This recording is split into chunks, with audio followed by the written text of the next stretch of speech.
ଆଜି ମୁଁ ଆପଣଙ୍କୁ ଯାହା ବତାଇବି ସେହି ବିଷୟଟି ହେଉଛି ବର୍ତ୍ତମାନ ମୁଁ କଣ କରିବି। ଆପଣ ବ୍ୟବସାୟ ଆରମ୍ଭ କଲେ, ତେଣୁ ଆପଣ ରୋମାଞ୍ଚିତ। ଆପଣ ନିଜର ଡ୍ରିମ୍ ବିଷୟରେ ଜାଣିଛନ୍ତି, ଆପଣ ନିଜର ଲକ୍ଷ୍ୟ ଜାଣିଛନ୍ତି, ଆଉ ପ୍ରକୃତରେ ଆପଣ ସଫଳତା ହାସଲ କରିବାକୁ ଚାହାନ୍ତି। ତେଣୁ ଆପଣ ନିଜକୁ ପଚାରନ୍ତି, ବର୍ତ୍ତମାନ ମୁଁ କଣ କରିବି। ଏଇଟା ଜଣାଶୁଣା କଥା ଯେ ଆପଣଙ୍କୁ ନିଜ କାମ ଏଭଳି ସଜାଡ଼ିବାକୁ ହେବ ଯେପରି ସୁଫଳ ମିଳିବ। ଆପଣମାନଙ୍କ ଭିତରୁ କେତେ ଜଣ ଜାଣିଛନ୍ତି ଯେ ନଲେଜ ଇଜ୍ ପାୱାର, କିନ୍ତୁ ମୋ ମତରେ ଏହା ଏକ ଭୁଲ ଧାରଣା। Applied knowledge is power.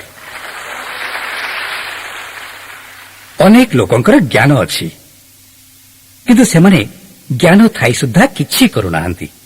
ତେଣୁ ଆମକୁ ଶିଖିବାକୁ ହେବ କଣ କରିବି।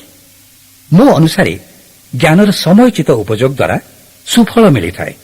ଏହି ମୂଳ କଥାଟି ଆପଣ ସବୁବେଳେ ମନେ ରଖିବେ। ଅନେକ ଲୋକ ଜ୍ଞାନ ଆହରଣ କରିବାରେ ଲାଗିପଡ଼ନ୍ତି ଆଉ କୁହନ୍ତି, ପରଫେକ୍ଟ ହେବା ପରେ ମୁଁ କାମ ଆରମ୍ଭ କରିବି। ସେଭଳି କରନ୍ତୁ ନାହିଁ। ଅନେକ ଲୋକ ବିନା ଜ୍ଞାନରେ ମଧ୍ୟ ଅନେକ କିଛି କରନ୍ତି, ତେଣୁ ସେମାନେ ମଧ୍ୟ ସୁଫଳ ପାଆନ୍ତି ନାହିଁ। ହେଲେ ଆପଣଙ୍କୁ ଦରକାର ଉଭୟ, ଜ୍ଞାନ ଆଉ ସୁଫଳ। ପ୍ରଥମେ ଆପଣ ଅଳ୍ପ ଜ୍ଞାନରେ କାମ ଆରମ୍ଭ କରିଦିଅନ୍ତି। ଫଳାଫଳ ହୁଏତ ଆପଣଙ୍କ ଆଶା ଅନୁରୂପ ନ ହୋଇପାରେ, କିନ୍ତୁ ଆପଣଙ୍କ ଜ୍ଞାନ ବଢ଼େ। ମୁଁ ଜଣକୁ ପ୍ଲାନ୍ ଦେଖେଇଲି, ଅଥଚ ସେ ଲୋକ ବୁଝିପାରିଲେନି। ତାମାନେ ପ୍ଲାନ୍ କେମିତି ଦେଖାଇବା କଥା ନୁହେଁ, ସେଇଟା ମୁଁ ବୁଝିଲି, ମାନେ ମୁଁ ବି କିଛି ଶିଖିଲି, ନୁହେଁ କି? ବଢ଼ିଥିବା ଜ୍ଞାନରେ ମୁଁ ପୁଣି ପ୍ଲାନ୍ ଦେଖେଇଲେ ମୋତେ ନିଶ୍ଚିତ ସୁଫଳ ମିଳିବ। ଏହି ହେଉଛି କୁଞ୍ଚିକାଠି ବା ଗୁରୁମନ୍ତ୍ର। ଏହି ବିଧିରେ ଆପଣ ଜ୍ଞାନ ପାଆନ୍ତି, ତାକୁ ବ୍ୟବହାର କରନ୍ତି, ପୁଣି ଜ୍ଞାନ ପାଆନ୍ତି, ପୁଣି ତାକୁ ବ୍ୟବହାର କରନ୍ତି, ଅଧିକ ଜ୍ଞାନ ପାଆନ୍ତି, ତାକୁ ପ୍ରୟୋଗ କରନ୍ତି, ଆଉ ଶେଷରେ ଆପଣ ମନୋବାଞ୍ଛିତ ଫଳ ପାଆନ୍ତି। ଆଉ ଏହି ବିଜନେସରେ ମନୋବାଞ୍ଛିତ ଫଳ କଣ? ଆପଣ ଏହି ବିଜନେସରେ ପଶିଛନ୍ତି ଆର୍ଥିକ ସ୍ୱାତନ୍ତ୍ର୍ୟ ପାଇବାକୁ, ନୁହେଁ କି? ଆଉ ଆପଣଙ୍କୁ ପୂର୍ଣ୍ଣ ଆର୍ଥିକ ସ୍ୱାତନ୍ତ୍ର୍ୟ ମିଳେ ଯେତେବେଳେ ଆପଣ ହୋଇଯାଆନ୍ତି ଡାଇମଣ୍ଡ। ତେଣୁ ତାହା କିପରି ହାସଲ କରିବେ ସେ କଥା ଜାଣିବା ଆପଣଙ୍କ ପାଇଁ ଜରୁରୀ। ଏଠି ମୁଁ ତିନୋଟି କଥା ଆପଣଙ୍କୁ ବତାଇବାକୁ ଯାଉଛି। ଏହି ତିନୋଟି କଥା ବାରମ୍ବାର କଲେ ଆପଣ ମଲ୍ଟି ମିଲିୟନେୟାର ହୋଇପାରିବେ। ପ୍ରଥମ କଥା ହେଉଛି 100 ପିଭି କରିବେ କିପରି। ବିଜନେସ୍ ଆରମ୍ଭ କଲା ପରେ ସାଙ୍ଗେ ସାଙ୍ଗେ ଲୋକଙ୍କୁ ସ୍ପନ୍ସର କରିବା ଲାଗି ଚିନ୍ତା କରନ୍ତୁ ନାହିଁ, କାରଣ ଏହି ବ୍ୟବସାୟ ବିଷୟରେ ଆପଣଙ୍କ ବିଶ୍ୱାସ ଦୃଢ଼ ନ ହେବା ଯାଏଁ ଲୋକଙ୍କୁ ସ୍ପନ୍ସର କରିବାରେ ଆପଣ ସଫଳ ହୋଇପାରିବେ ନାହିଁ। ବିଶ୍ୱାସ ହିଁ ଲୋକଙ୍କୁ ସ୍ପନ୍ସର କରାଇଥାଏ, ପ୍ଲାନ୍ ନୁହେଁ। ନହେଲେ ଅନେକ ଲୋକ ଡାଇମଣ୍ଡ ବା ଡିଡି ହୋଇସାରନ୍ତେନି। ତେଣୁ ଆପଣଙ୍କୁ ଦରକାର ଏହି ବ୍ୟବସାୟରେ ବିଶ୍ୱାସ ଆଉ ଆସ୍ଥା। ତେବେ ଆପଣ ଏହି ବ୍ୟବସାୟରେ ବିଶ୍ୱାସ ସୃଷ୍ଟି କରିବେ କିପରି? ପ୍ରଡକ୍ଟ ବ୍ୟବହାର କରି। କାହିଁକି ନା ବ୍ୟବସାୟରେ ଯଦି ଆପଣଙ୍କର ବିଶ୍ୱାସ ନାହିଁ, ପ୍ରଡକ୍ଟ ଆପଣ ବ୍ୟବହାର କରିବେ ନାହିଁ। ତେବେ ଆପଣ ସର୍କଲ ଡ୍ର କରିବେ କେମିତି ଓ ଜଣେ ଯେ 50 ପିଭି କରିବ ତାହା ଦେଖାଇବେ କେମିତି? ମାନେ ନିଜେ ପ୍ରଡକ୍ଟ ବ୍ୟବହାର କରୁନଥିଲେ ପ୍ଲାନ୍ ଦେଖାଇବାରେ ଆପଣ ଅସଫଳ ହେବେ। 100 ପିଭି ଆପଣ କେମିତି କରିବେ? ଆମୱେର ଯାବତୀୟ ପ୍ରଡକ୍ଟ ଆପଣ ବ୍ୟବହାର କଲେ ଅତି କମ୍ରେ 40 ପିଭି ତ ପାଇପାରିବେ, ନୁହେଁ କି? ଏବେ ଆମର ପ୍ରାୟ 25ଟି ଉତ୍ପାଦନ ଅଛି। ସେସବୁ ବ୍ୟବହାର କଲେ ଆପଣ ଅତି କମ୍ରେ 40 ପିଭି ପାଇଯିବେ। ଅଧିକ ପଛେ ପାଇବେ, କମ୍ ନୁହେଁ। ଆପଣ ତ ଜାଣନ୍ତି ଯେ ପ୍ରଡକ୍ଟ ସଂଖ୍ୟା କ୍ରମେ କ୍ରମେ ବଢି ଚାଲିଛି। ତେଣୁ ପ୍ରତି ମାସରେ ଅନ୍ତତଃ ବ୍ୟକ୍ତିଗତ 40 ପିଭି ଆପଣଙ୍କର ହେବା ଦରକାର। ବ୍ୟବସାୟରେ ଆପଣ ପଶିଲେଣି, ଆଉ ଆମୱେ କିଟ୍ ବି ପାଇସାରିଲେଣି। ହେଲେ ଆପଣଙ୍କ ଘରେ କିଛିଟା ବ୍ୟବହାର ହୋଇଥିବା କେତେକ ପଦାର୍ଥ ଥାଇପାରେ। ଯେମିତି ମୁଁ ବ୍ୟବସାୟ ଆରମ୍ଭ କଲା ବେଳକୁ ମୋ ଘରେ ବି ଅଧା ସରିଥିବା ଟୁଥପେଷ୍ଟ ଥିଲା, କେତେ ପ୍ରକାରର ସାବୁନ ଥିଲା। ହେଲେ ବ୍ୟବସାୟ ବଢ଼ାଇବାର ବାଗ ବିଶେଷ ଜଣା ନଥିଲା। ତେଣୁ ଆମେ ଟଙ୍କା ସଞ୍ଚିବାରେ ହିଁ ଧ୍ୟାନ ଦେଉଥିଲୁ। ତେଣୁ ଆମୱେ କିଟ୍ ପାଇବା ପରେ ଆମେ ସେଇଟିକୁ ସାଇତି କରି ରଖିଦେଉଥିଲୁ। ମୋ ବିଚାର ଥିଲା ଯେ ଘରେ ଯେତେ ଯାହା ପ୍ରଡକ୍ଟ ଅଛି ଆଗ ସେସବୁକୁ ସାରିଦେବା, ତାପରେ ଆମୱେ ପ୍ରଡକ୍ଟ ବ୍ୟବହାର କରିବା। କିନ୍ତୁ ସେଭଳି କଲେ କଣ ହୁଏ ଜାଣନ୍ତି? ପ୍ରଥମ 90 ଦିନରେ ଆପଣ ଲୋକଙ୍କୁ ପ୍ରଡକ୍ଟ ବିଷୟରେ ବତେଇବା କଥା। ପ୍ରଥମ ମାସରେ ଆପଣ ନିଜ ସାଙ୍ଗସାଥୀ, ବନ୍ଧୁବାନ୍ଧବ ତଥା ଚିହ୍ନା ପରିଚିତଙ୍କୁ ପ୍ରଡକ୍ଟ ବିଷୟରେ ପ୍ରାୟ କହିବେ। ଏଇଟା ଜଣାଶୁଣା କଥା। କିନ୍ତୁ ପ୍ରଡକ୍ଟ ବ୍ୟବହାର କରିନଥିବାରୁ ଆପଣ ଲୋକଙ୍କୁ ସ୍ପନ୍ସର କରିବେ ନାହିଁ। ଫଳରେ ଆପଣ ଭୁଲ ଭାବିବେ ଯେ ଏହି ବ୍ୟବସାୟ ଫଳ ଦେଉନାହିଁ। ଭଲ ହେଲା ଆପଣ ପ୍ରଡକ୍ଟ ବ୍ୟବହାର କରିନାହାନ୍ତି। ତେଣୁ ମୋ କହିବା କଥା, ଘରେ ଥିବା ଯାବତୀୟ ପଦାର୍ଥ ଅଲଗା ରଖିଦିଅନ୍ତୁ ଆଉ କିଟ୍ର ପଦାର୍ଥ ବ୍ୟବହାର କରିବା ଆରମ୍ଭ କରିଦିଅନ୍ତୁ। ପରେ ହୁଏତ ଆପଣ ଅଲଗା ରଖିଦେଇଥିବା ପଦାର୍ଥ ବ୍ୟବହାର କରିପାରନ୍ତି। ଆମେ କହୁନୁ ଯେ ଆମ୍ବେ ପଦାର୍ଥ ବ୍ୟବହାର କରିବା ଲାଗି ଆପଣ ସେସବୁ ପଦାର୍ଥ ଫିଙ୍ଗି ଦିଅନ୍ତୁ। ଆମ୍ବେ ପଦାର୍ଥ ମିଳିବା କ୍ଷଣି ବ୍ୟବହାର କରିବା ଆରମ୍ଭ କଲେ ସେସବୁ ପଦାର୍ଥ ଉପରେ ଆପଣଙ୍କର ବିଶ୍ୱାସ ବଢ଼ିବ ଆଉ ଆପଣ ସ୍ପନ୍ସର ବେଶୀ କରିପାରିବେ।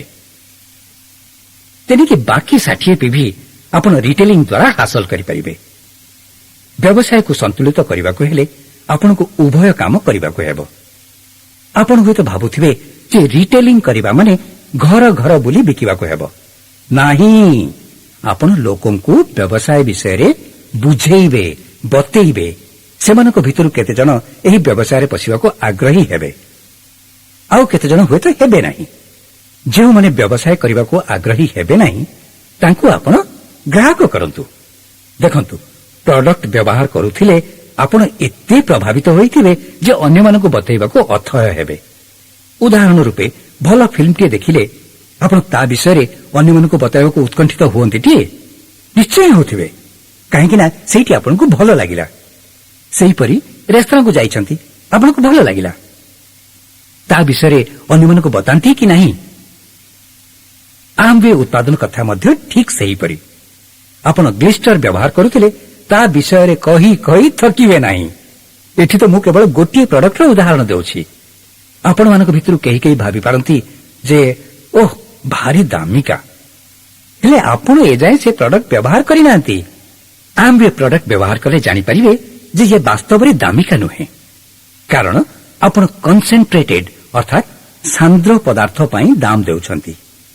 ପ୍ରଡକ୍ଟ ବ୍ୟବହାର ନ କଲା ପର୍ଯ୍ୟନ୍ତ ଆପଣ ଏହି ବିଚାରକୁ ବୁଝିପାରିବେ ନାହିଁ। ମୁଁ ବ୍ୟବସାୟ କଲାବେଳେ ଦାମ ଦେଖିକରି ନିର୍ଣ୍ଣୟ ନିଏନି, ତୁଳନା ବି କରେ ତ କେବଳ ପିଭିର। ଉଦାହରଣ ରୂପେ, ଗୋଟିଏ ସାଧାରଣ ଟୁଥପେଷ୍ଟ ଆଉ ଗ୍ଲିଷ୍ଟର ମଧ୍ୟରେ ମୋତେ ମିଳିବା ପିଭିକୁ ମୁଁ ତୁଳନା କରେ। ମୋତେ ବେଶୀ ପିଭି ଦେଉଥିବା ଉତ୍ପାଦନ ମୁଁ ବ୍ୟବହାର କରେ। କାହିଁକି ନା ସାରା ଜୀବନ ମୁଁ ପଇସା ସଞ୍ଚି ଆସିଲି, ଅଥଚ ଧନୀ ହୋଇପାରିନି। ହେଲେ ମୁଁ ଜାଣେ ପିଭି ସଞ୍ଚିଲେ ମୁଁ ଧନୀ ହୋଇପାରିବି। ଇଏ ହେଉଛି ଆଟିଚ୍ୟୁଡ, ଇଏ ହେଉଛି ଡୁପ୍ଲିକେସନର ବ୍ୟବସାୟ। ମାନେ ଆପଣ ଯାହା କରିବେ ଆପଣଙ୍କୁ ଲୋକମାନେ ମଧ୍ୟ ସେଇଆ କରିବେ। ଆପଣ ଥରେ ପିଭି ତୁଳନା କରିବା ଆରମ୍ଭ କରନ୍ତୁ, ଦେଖିବେ ଯେ ପ୍ରତିଦ୍ୱନ୍ଦିତା ହିଁ ନାହିଁ। କରିପାରିବେ କି? ଆଗ ଆପଣ 100 ପିଭି ସର୍କଲ ପାଇଁ ଦକ୍ଷତା ପାଇବାଟା ଭଲ ହେବ। ଦ୍ୱିତୀୟ କଥା ହେଉଛି 12 ଜଣଙ୍କୁ ସ୍ପନ୍ସର କରିବା। ତାହା କିପରି କରିବେ, ଏଥର ଆମେ ଚର୍ଚ୍ଚା କରିବା। ନିଜେ ସ୍ଥିର କରିଥିବା ସମୟ ଭିତରେ 12 ଜଣଙ୍କୁ ସ୍ପନ୍ସର କରିବାଟା ଆପଣଙ୍କ ଲକ୍ଷ୍ୟ ହେବା ଉଚିତ। ସେଥିପାଇଁ ବିଲ୍ ବ୍ରିଟଙ୍କ 66866 ଶୀର୍ଷକ ଥିବା ଟେପ୍ ଶୁଣନ୍ତୁ। ପ୍ରଥମେ ଆପଣ 6 ଜଣଙ୍କୁ ସ୍ପନ୍ସର କରନ୍ତୁ, ତାପରେ ଆଉ 6 ଜଣଙ୍କୁ ସ୍ପନ୍ସର କରନ୍ତୁ। ଏହାଦ୍ୱାରା ଆପଣଙ୍କୁ 21% ମିଳିବ। ଏଥର ଆପଣ ଆଉ 8 ଜଣଙ୍କୁ ସ୍ପନ୍ସର କରନ୍ତୁ, ତାହେଲେ ହୁଏତ ଆପଣ ଏମେରାଲ୍ଡ ହେବେ। ଆଉ 12 ଜଣଙ୍କୁ ସ୍ପନ୍ସର କଲେ ଆପଣଙ୍କୁ ଡାଇମଣ୍ଡ ଓ ତାଠାରୁ ବେଶୀ ହେବାର ସୁଯୋଗ ମିଳିବ। ଏହି ହେଉଛି ଆପଣଙ୍କ ସିଢି। ଏଥର ଜାଣିଲେ ତ ନମ୍ବର କେମିତି କାମ କରେ? ବିଲ୍ ବ୍ରିଣ୍ଟଙ୍କ ଏହି ଟେପ୍ ଅନେକ ବର୍ଷ ଧରି ଅଛି ଆଉ ସବୁବେଳେ ଠିକ୍ ପ୍ରମାଣିତ ହୋଇଛି। ଧରାଯାଉ ଆପଣ ପ୍ରଥମ 3 ରୁ 6 ମାସ ଭିତରେ 12 ଜଣଙ୍କୁ ସ୍ପନ୍ସର କରେ, ତେଣିକି 21% ପାଇବା ପାଇଁ ଆପଣ ନିଜର ସମୟ ଓ ଲକ୍ଷ୍ୟ ସ୍ଥିର କରନ୍ତୁ। ଏହାଦ୍ୱାରା ଆପଣଙ୍କୁ ଅତିରିକ୍ତ ଅର୍ଜନ ବା ଇନକମ୍ ମିଳିବା ଆରମ୍ଭ ହେବ। ଆପଣଙ୍କୁ କେତେ ଶୀଘ୍ର ଅଧିକ ଅର୍ଜନ ଦରକାର ତାହା ଆପଣଙ୍କ ଉପରେ ନିର୍ଭର କରେ। ଉଦାହରଣ ରୂପେ, ଆପଣ ଭଲ ଭୋଜନ କରିଥିଲେ ତରତର ହୋଇ ଯେକୌଣସି ହୋଟେଲରେ ପଶିବେ ନାହିଁ, କିନ୍ତୁ ଯଦି କିଛି ଦିନ ହେଲାଣି ଭଲ କରି ଖାଇନାହାନ୍ତି ତେବେ ଯେକୌଣସି ହୋଟେଲରେ ପଶିବେ, ନୁହେଁ କି? ଭଲ ଲାଗୁନଥିବା ଖାଦ୍ୟ ମଧ୍ୟ ଖାଇବେ, କାହିଁକିନା ଆପଣଙ୍କୁ ଭୋକ ଲାଗୁଛି। ପ୍ରଶ୍ନ ହେଉଛି ଆପଣଙ୍କୁ କେତେ ଭୋକ ଲାଗୁଛି? ତୃତୀୟ କଥା ହେଉଛି, ସ୍ପନ୍ସର କରିଥିବା ପ୍ରଥମ 12 ଜଣଙ୍କୁ ଆପଣ ପ୍ରଥମ କଥାଟି କରିବାକୁ ଶିଖାଇବେ, ଆଉ ସେଇଟି ହେଲା 100 ପିଭି କରିବା ବିଷୟରେ ସେମାନଙ୍କୁ ଶିଖାଇବା। ଯଦି ଆପଣ ନିଜେ କରିନଥିବେ ସେମାନଙ୍କୁ ଶିଖାଇବେ କିପରି? ସେଇଥିପାଇଁ ପ୍ରଥମେ ଆପଣଙ୍କୁ ଏହା କରିବାକୁ ହେବ। ତାପରେ ଆପଣ ସେହି 12 ଜଣଙ୍କୁ ଦ୍ୱିତୀୟ କଥାଟି ଶିଖାଇବେ, ମାନେ ସେମାନେ ପ୍ରତ୍ୟେକ 12 ଜଣଙ୍କୁ ସ୍ପନ୍ସର କରିବେ। ତାପରେ ସେମାନଙ୍କୁ ତୃତୀୟ କଥାଟି ଶିଖାନ୍ତୁ। ହେଲା, କୁହନ୍ତୁ, ଏତକ କରିବା ଅତି ସହଜ କି ନୁହେଁ?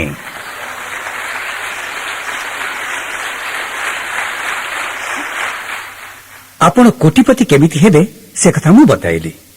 ଏହି ଆମେ ସମସ୍ତେ କରିଛୁ, କେହି କିଛି ଅଲଗା କରିନାହିଁ। ଅଧିକାଂଶ ଲୋକ ଏହି ବ୍ୟବସାୟକୁ ଓଲଟା ସୋଲଟା ପ୍ରକାରେ କରନ୍ତି, ମାନେ ପ୍ରଥମ ଆଉ ଦ୍ୱିତୀୟ କଥା କରିବା ପରିବର୍ତ୍ତେ ସେମାନେ ତୃତୀୟ କଥାଟି ଆଗ କରନ୍ତି। ହେଲେ ଏହାଦ୍ୱାରା ଉଦ୍ଦେଶ୍ୟ ସାଧନ ହୁଏ ନାହିଁ। ଏହି ବ୍ୟବସାୟକୁ ଯଥୋଚିତ ଢଙ୍ଗରେ କରିବା ଉଚିତ।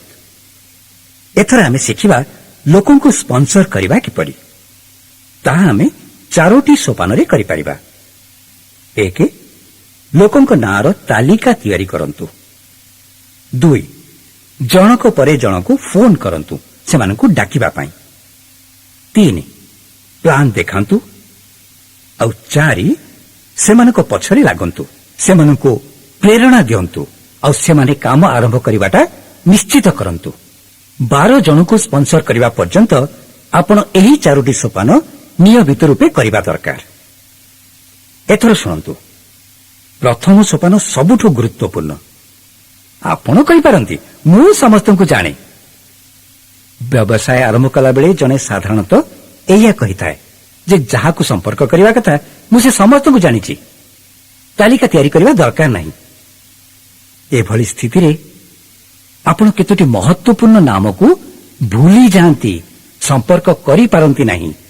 ଏ କଥାର ପ୍ରତ୍ୟକ୍ଷ ପ୍ରମାଣ ମୁଁ ନିଜେ, ମୋ ସାଥିରେ ଏହା ଘଟିଥିଲା। କାନ୍ତି ଆଉ ଲତାଙ୍କ ଗ୍ରୁପରେ ମୋର ଭଲ ସାଙ୍ଗ କାନ୍ତା ଓ ବାଲାନ ଶେଖର ଡାଇରେକ୍ଟ ରୂପେ ଅଛନ୍ତି। ମୁଁ ବ୍ୟବସାୟ କରିବା ଆଗରୁ ଆମେ ଭଲ ସାଙ୍ଗ ଥିଲୁ, ଏବେ ମଧ୍ୟ ଅଛୁ। ଜାଣନ୍ତି, ସେମାନଙ୍କ ନାମ ତାଲିକାରେ ଲେଖିବାକୁ ମୁଁ ଭୁଲିଗଲି। ଦିନେ ମୁଁ ତାଙ୍କୁ ଓପନ ମିଟିଂରେ ଦେଖିଲି। ଜାଣନ୍ତି, ସିଏ ଜଣେ ଡିଡି।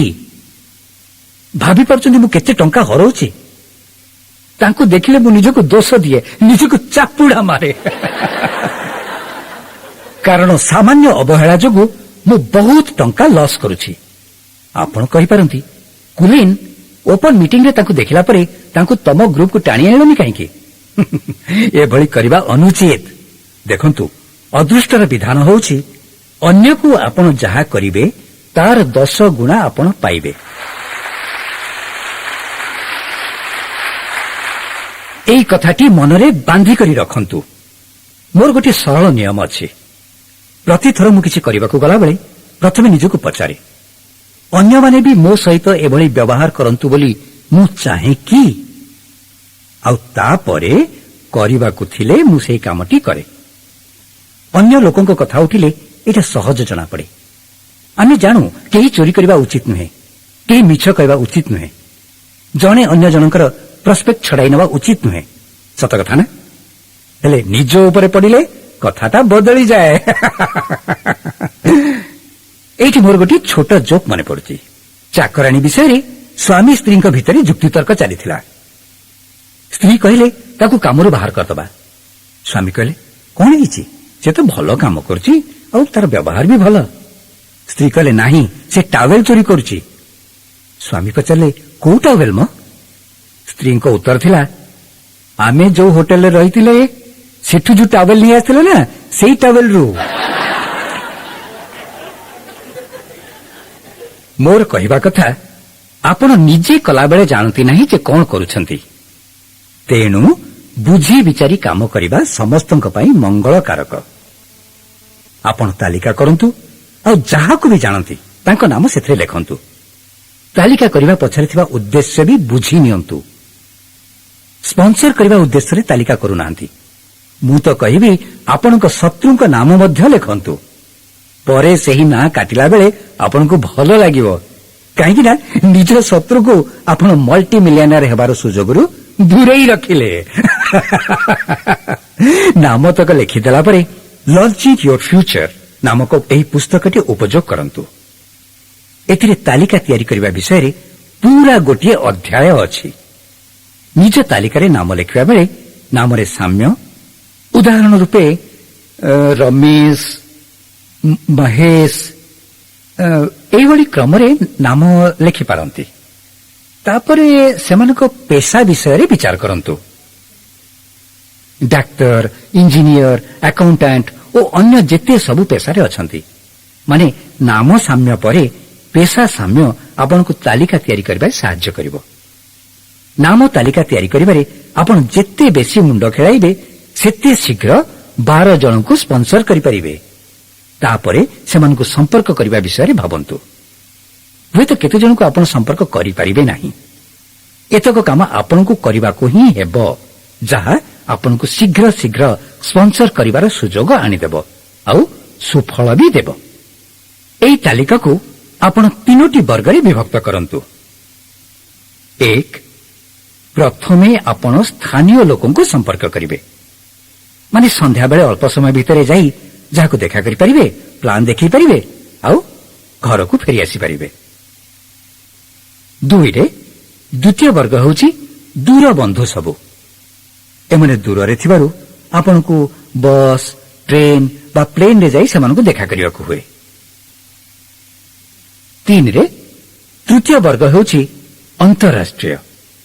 ଯେଉଁ ଯେଉଁ ଦେଶରେ ଆମ୍ୱେ ବ୍ୟବସାୟ କରୁଛି ସେହି ଦେଶମାନଙ୍କରେ ଥିବା ଆପଣଙ୍କ ବନ୍ଧୁବାନ୍ଧବ, ପରିଚିତଙ୍କୁ ବି ସମ୍ପର୍କ କରିବାକୁ ହେବ। ଲୋକଙ୍କୁ ସମ୍ପର୍କ କରୁଛନ୍ତି, ସେମାନଙ୍କୁ ଅନୁଧ୍ୟାନ କରୁଛନ୍ତି, ମାନେ ଆପଣଙ୍କ ଉଦ୍ଦେଶ୍ୟ ପାଇଁ ଏମାନେ ଉପଯୁକ୍ତ କି ନୁହଁ ତାହା ଆପଣ ସ୍ଥିର କରୁଛନ୍ତି।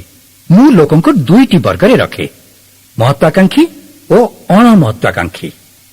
ମୋ ଗ୍ରୁପରେ ଜଣେ 65 ବର୍ଷର ଡିଡି ଅଛନ୍ତି, ଜଣେ 17 ବର୍ଷର ଡିଡି ମଧ୍ୟ ଅଛନ୍ତି, ଜଣେ 24 ବର୍ଷୀୟ ବ୍ୟକ୍ତି ଅଛନ୍ତି ଯିଏ କିଛି କରୁନାହାନ୍ତି। ମୁଁ ଜାଣିବାକୁ ଚାହେଁ କିଏ ସ୍ୱପ୍ନ ଦେଖେ, ମାନେ ଡ୍ରିମର, ଓ କିଏ ସ୍ୱପ୍ନ ଦେଖେନି, ମାନେ ଡ୍ରିମର ନୁହେଁ। କିଏ ସେ ସୁଯୋଗକୁ ଅନାଇ ବସିଛି ଓ କିଏ ଅନାଉନି। ତେବେ ତାଙ୍କୁ ପଚାରିଲେ ବି ଜଣାପଡ଼ିଯିବ। ବାସ୍, ଅତି ସହଜ। ତେବେ ସେଇଠି ହେଉଛି ଦ୍ୱିତୀୟ ସୋପାନ। ଆପଣ ଫୋନ କରନ୍ତୁ ଆଉ ତାଙ୍କୁ ପଚାରନ୍ତୁ ସେ ସୁଯୋଗ ଲାଗି ଅନାଇ ବସିଛନ୍ତି କି। ମୁଁ ସିଧାସଧା ମଣିଷ ଆଉ ସରଳ ପ୍ରଶ୍ନ ପଚାରିବାକୁ ଭଲ ପାଏ। ମୁଁ ହେଇଥିଲେ ଫୋନ କରନ୍ତି ଆଉ ପଚାରନ୍ତି, ଆପଣ ଯେତେ ଚାହାନ୍ତି ସେତେ ଟଙ୍କା ରୋଜଗାର କରୁଛନ୍ତି କି? ପଚରାଯିବା ଲୋକ ଏହି ସରଳ ପ୍ରଶ୍ନର ଉତ୍ତର ହଁ ବା ନାରେ ଦେବେ। ହଁ କହିଲେ ଭଲ, ନା କହିଲେ ବି ଭଲ, ମୋତେ କିଛି ଫରକ ପଡ଼ିବ ନାହିଁ। ମୋର ପ୍ରୟୋଜନ କେତେ ବା ଅଭିଳାଷା କ'ଣ? ମୁଁ ସାରା ଦୁନିଆ ପକେଟରେ ରଖିବାକୁ ଚାହେଁ ନାହିଁ, ଚାହେଁ କେବଳ 6 ଜଣଙ୍କୁ ଡାଇମଣ୍ଡ କରାଇବା।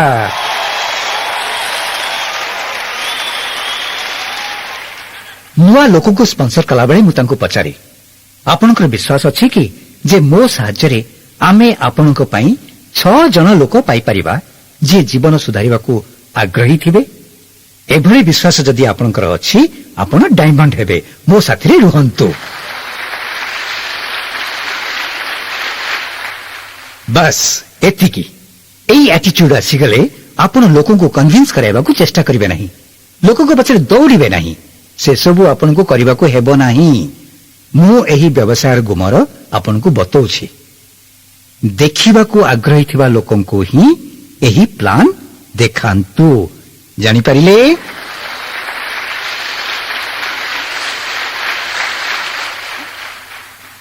ସ୍ଥାନୀୟ ଲୋକଙ୍କୁ ଆପଣ 2 ଭାଗରେ ବିଭକ୍ତ କରନ୍ତୁ।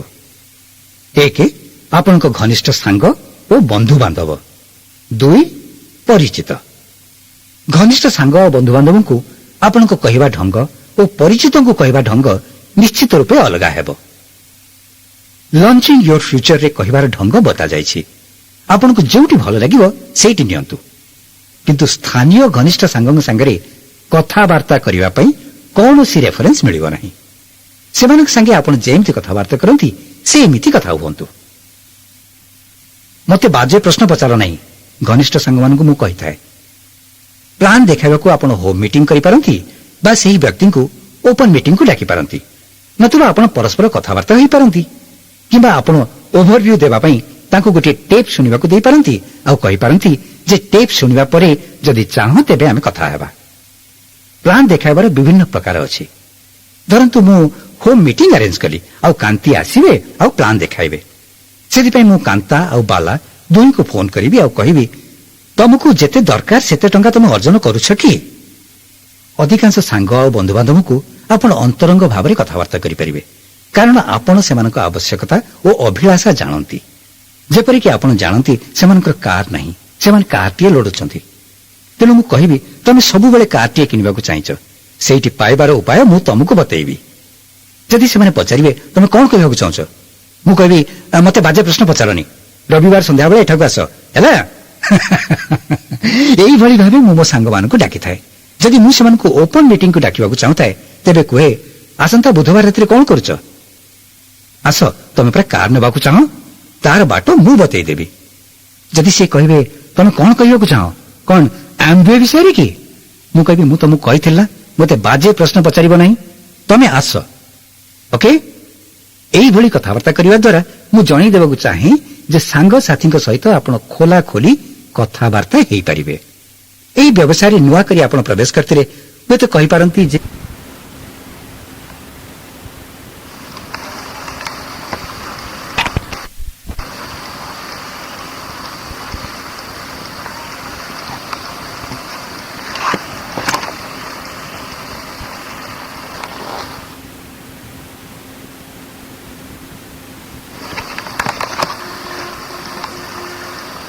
ସୁଯୋଗରୁ ବଞ୍ଚିତ କରିଦେବି।